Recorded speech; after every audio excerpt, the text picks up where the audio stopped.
Hi, this is Ryan with Vortex Optics. Today we're going to talk about an important and often overlooked issue regarding rifle scope performance, and that is proper ring torque. You might think that to prevent your rifle scope from sliding loose during recoil, you would want to use as much force as possible to tighten the rings. However, this is not always the correct thing to do, as over-tightened rings can actually impart damage on your rifle scope, possibly permanently. We'll show you exactly what that looks like a little bit later, but first let's take a look at what to do to properly tighten your rings for optimal optical performance.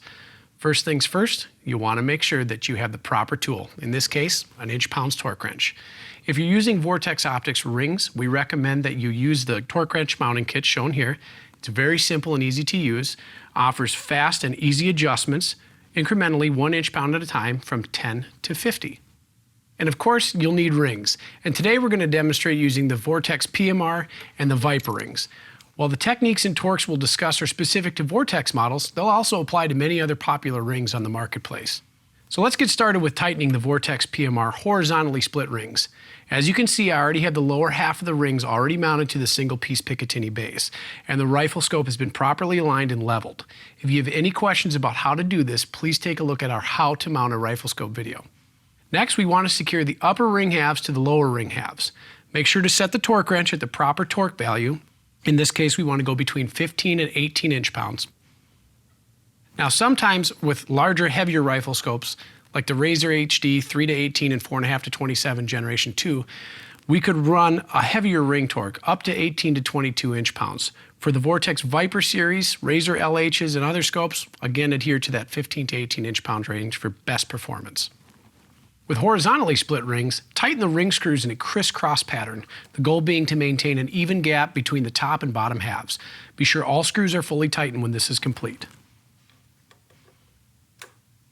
A general tendency when using a torque wrench is to run the torque all the way down, where in fact we should be doing this incrementally. I like to go about a quarter turn at a time until I feel good pressure on the screw head, at which point I'll cam the torque wrench over, allowing it to snap at 15 inch-pounds.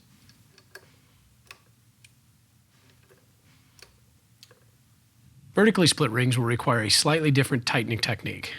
Begin by fully tightening both top screws at 16 to 18 inch-pounds, then tighten both bottom screws at the same 16 to 18 inch-pounds. Be sure all screws are tight when complete. At this point, your rings have been tightened properly and you're set. Now that we've shown you some of the best practices regarding tightening your rings, we do want to talk a little bit about what can happen if you tighten rings without this proper technique.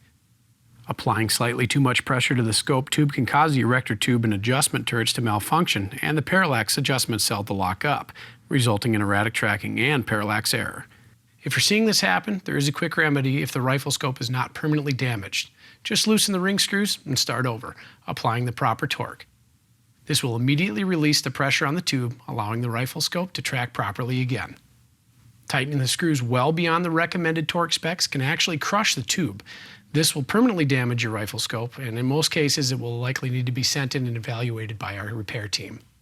Over-tightening can also be caused by using thread locker on the ring screws, so while it may seem tempting to use it, we would recommend against this. Well, that's about all on how to tighten your rifle scope rings. Again, when tightening the rings, make sure to follow the instructions that come with your rifle scope and don't over-torque to prevent permanent damage.